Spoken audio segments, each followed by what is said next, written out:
Come on back to Eye in the Sky Drones, where we do drone tech and drone news. And we've been playing around with this guy right here, the DJI Neo. And if you live in the US and you bought the Neo, chances are it didn't already come with a remote. But I got some news for you. Stay tuned and I'll tell you just what you can use for the Neo. So if you have the Neo already, and you're like a lot of other people who bought the Neo, you have a couple of other drones. So if you have a Mini 4 Pro, or this guy right here, the Air 3, you automatically have a remote for your Neo. So that's right, the remote that works with the Mini 4 and the Air 3 also work with the Neo. Same for the Air 3S as well. And that remote is the RCN2 or the RC2. Both of these guys work with the Neo and can control it. If you sit tight, I'm gonna show you how you can switch between your Air 3 and your Neo, or even your Mini and your Neo. It's simple, so you don't have to, you can just throw everything in the bag and just bring it all along and just use this one controller for all of your flights.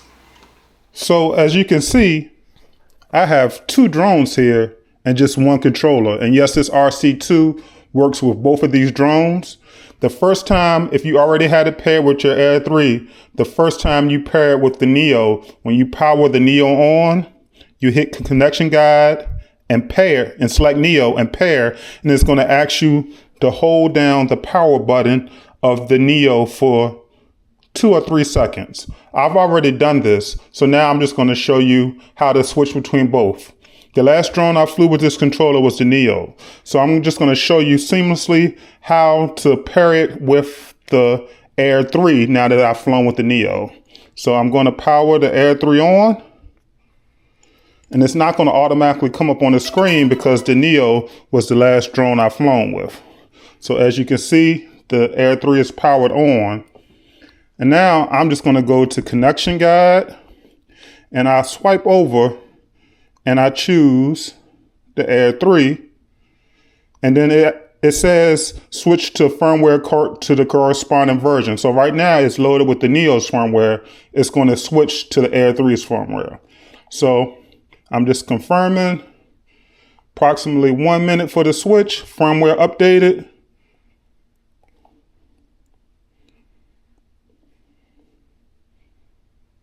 And there we go. We have connection. So I'm going to power off the Air 3 and come out of this and just show you guys how easy it is to switch back to the Neo. So the Air 3 is powered off. Oh, I have a new firmware update. Must do that. So now we're going to power on the Neo, double press twice.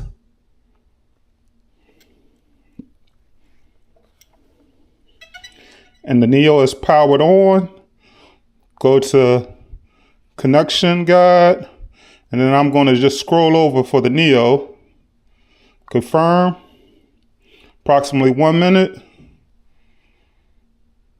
Firmware updated, relink device. I just updated the firmware. So now it's powered with the Neo. And so now I could just take off with this guy. And there we go.